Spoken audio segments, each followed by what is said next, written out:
O Lakers com esse drama aí, né? Com o J.J. Redick espanando, falando que faltava, depois daquela surra no Natal para Houston, que faltava um pouco de empenho, né? De vontade, de gana. Ele até falou ontem, a gente na transmissão do Lakers e Memphis no Amazon Prime, resgataram uma sonora dele depois do jogo contra Sacramento, que foi depois dessa espanada dele, que ele cobrou justamente com aquela reunião, pseudo-reunião, até que o DeAndre Ayton falou que não falou nada demais, tal, nada que a gente não soubesse. E contra Sacramento, que a gente viu o jogo, que o Luka voando para pegar uma bola no chão, uma entrega maior dos Lakers, mas ele falou assim, ele dá uns pitacos do J.J. Redick, ele joga um veneno, né? Ele fala assim, depois de alguns momentos que nós tivemos ali de Harlem Globetrotters, ou seja, ele ainda acha que o time poderia jogar de uma maneira mais centrada, mais, né, menos showtime, digamos assim, para realmente correr atrás dos resultados, conseguir as vitórias. Um time que nesse momento está sem 2 titulares, Hachimura, Austin Reeves. Você tem o LeBron melhorando a sua pontuação, mas completamente exposto. A gente vê pelos números, né, eficiência ofensiva e defensiva. Com o LeBron em quadra, ela é muito pior do que o LeBron fora. Fora de quadro, o Lakers tinha uma eficiência ofensiva e defensiva melhor. Né? O próprio J.J. Redick, ele começa na frase, quando ele espana, falando... desde quando o LeBron voltou, o nosso ataque está meio congelado, mas a culpa é minha. Ele começa a dar porrada e depois ele assume a responsabilidade em conjunto. Mas ele sabe que as coisas não estão acontecendo, é o LeBron jogando fora da bola, é o LeBron cometendo muitos erros. A idade não vai ser, o cara não é um extraterrestre para jogar em alto nível, apesar do ano passado ter jogado muito bem ali, ter sido o 7º na corrida para MVP.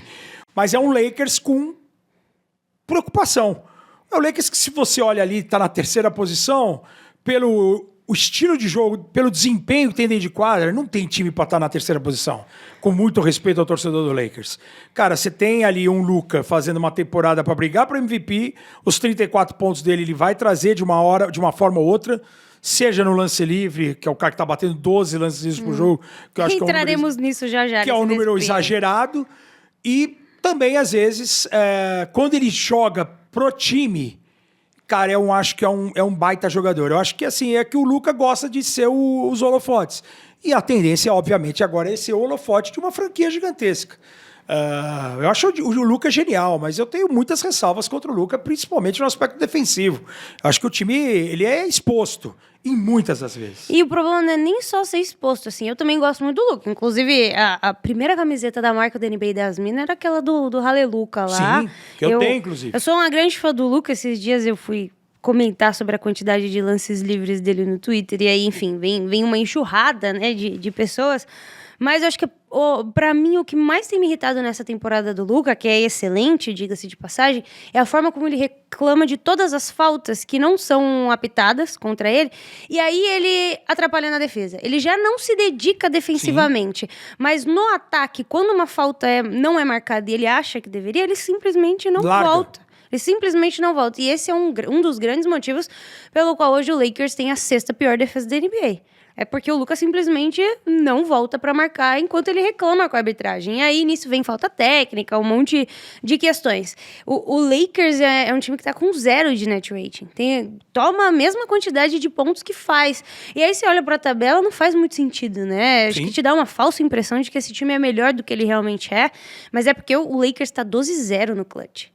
É basicamente bola no Luka, deixa resolver. Austin Reeves também tem resolvido. O Rui Hachimura fez aquela bola incrível no dia que o LeBron acaba com a sequência de 10 pontos e tudo mais. É um time que decide muito bem os jogos, mas defensivamente sempre é muito exposto. E tem tido um calendário mais tranquilo, como é o do OKC em diversos momentos. E aí vence essas partidas contra times menos preparados, mas tomou na cabeça em praticamente todos os jogos contra times acima de 50% de vitórias. Então, fica essa questão, né? Beleza, você tem jogadores geracionais, o Luka tá fazendo uma temporada incrível, ele vai entregar 40 pontos e tudo mais. Talvez eles vençam no clutch time, mas a questão é... Chegar até o clutch time. Exatamente. São 6 derrotas por mais de 20 pontos. Quando perde pra valer. Exato. Todos os jogos perderam por pelo menos 10.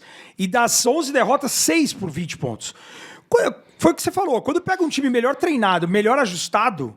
cara, não vai chegar até o clutch time. Então, assim, tem uma vitória, essa que ele, depois da espanada, contra o Sacramento, que o Sacramento era o time sem Lavine, sem Sabonis, sem Keegan Murray, e o Westbrook ainda machucou no começo do jogo. O time praticamente dizimado, e o Sacramento tem 15 derrotas nos últimos 18 jogos. O Sacramento implodiu. Todo mundo está à disposição lá, com exceção, acho que do Keegan Murray. Todo mundo pode ser trocado em Sacramento a qualquer momento. Você tem um jogo contra o Detroit que eles perdem por mais de 20 pontos. Então eles ganham do Sacramento de 20. 2 jogos no pau contra o Memphis Grizzlies, e o Memphis está na rabeira. Não que esteja ali na segunda tela, ali em posição de play-in, mas também não está jogando para estar lá. É um time que oscila bastante. Ontem, por exemplo, não jogou o Jamoran. Ontem o Cedric Coward, no primeiro tempo, ele tinha 16 pontos, 9 rebotes. Ele ficou no vestiário porque ele virou o tornozelo na última jogada do primeiro tempo. E o time estava perdendo por 16 para o Memphis. Acabou vencendo ontem, passando à frente do placar já a 5, 6 minutos do final. Então, assim, são vitórias conseguidas. Você fala assim, o Lakers está vencendo. Está vencendo os adversários que têm obrigação de vencer. E tem vencido por ter o melhor jogador na quadra, que é o Luka. E aí teve ontem uma evolução do LeBron. O LeBron teve 31 pontos contra o Memphis na sexta-feira, e ontem ele teve um double-double, quase um triple-double, o LeBron, sendo importante próximo à cesta, dentro do garrafão. Então, assim, é um Lakers que vence, mas não convence. A verdade é essa. E a partir do momento que pega uma série de playoff, que os ajustes são feitos, e pegam times melhores treinados, com mais profundidade ou com jogadores que podem expor defensivamente os Lakers, o Lakers é a segunda pior defesa de perímetro da liga. Você pega um time com E tem o Marcus Smart lá, né? Que também morreu. Que é o Marcus Smart mais veterano, que é um cara ali que também não é esse cara para trazer. E tem jogadores ali nos Lakers, HT, eu tenho feito vários jogos dos Lakers. Eu fiz contra Detroit, eu fiz contra Sacramento, eu fiz contra Memphis. Essas 3 vitórias, esses 3 jogos que você vence um time fraco por 20, perde por 20, quando é exposto para o Cunningham, com um time com transição, essa transição defensiva dos Lakers, esse fato que você chamou a atenção, é algo que existe do Luka desde o dia 1 do Luka na NBA. Sim. É o cara de ele reclamar da arbitragem e expor o time na defesa. Isso existe, esse é o pacote Luka. Para você ter um geracional, você vai ter que ter esse problema com você. Por isso que os outros jogadores fazendo pelo Luka são fundamentais. O Smart veio para defender pelo Luka. E é por isso que o Lakers tá maluco pelo Dylan Brooks, né? Exatamente. Para trazer um jogador que é um vai cara se dedicar. que talvez mudaria o patamar desse Lakers. A gente Sem dúvida.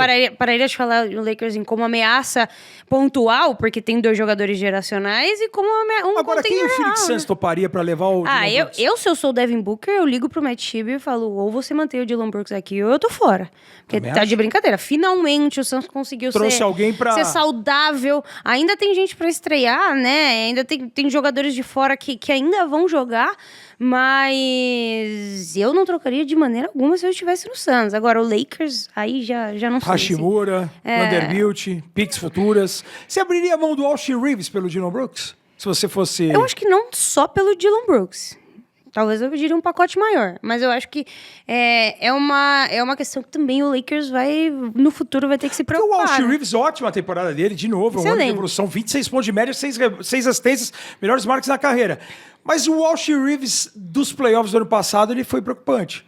Então, assim, eu abriria a mão do Austin Reeves pra trazer o Dylan Brooks, cara. Não, e é redundante, né? Por exemplo, se Austin você... Reeves com o Luka. Exato, é redundante, não tem o que fazer. Eu fui lá no Mesa TV e o Firu tava defendendo a existência dos 2 sempre. Eu acho que é a primeira temporada que a gente pode falar com certeza, Buga, que o LeBron está em declínio. Sim. Acho que é a primeira. Sem dúvida. Eu tava até dando uma olhada. É a segunda pior em pontos, tirando só a de rookie, e a primeira é a pior em rebotes, na carreira. Então é a primeira vez que, de fato, o time tá tendo que lidar com a possibilidade do LeBron não ser o jogador principal. E aí, óbvio, caiu no colo o Luka Doncic, que não era esperado, mas você não vai falar não pra uma questão dessa. Exato. E o Lakers precisa entender em que ponto tá. Até mesmo se o LeBron é uma moeda de troca em algum momento. Se é ele que vai sair nessa questão. Porque, como você mencionou, ele tá atrapalhando o time até aqui. Eu sou muito fã do LeBron James, eu acho que, enfim, onde ele quiser ficar é onde ele deveria ficar. É um cara que, inclusive, pode mudar o patamar desse time nos playoffs por uma série de questões, mas é um Lakers que aceitou uma bênção, mas não estava preparado, não tinha construído um terreno em volta. Sim, sem dúvida. Então tá precisando se amarrar e aí consertar esses remendos ao longo da temporada para tentar chegar mais forte, mas não é um Lakers para agora. É um Lakers que está tentando entender seu caminho para o futuro. Eu não vejo esse Lakers sendo campeão. Posso estar absolutamente errada, mas não vejo esse Lakers vencendo, por exemplo, um OKC, e especialmente por causa dessa questão defensiva. Então, assim, deve ser, inclusive, agressivo buscando alguém que faça isso até a deadline, né?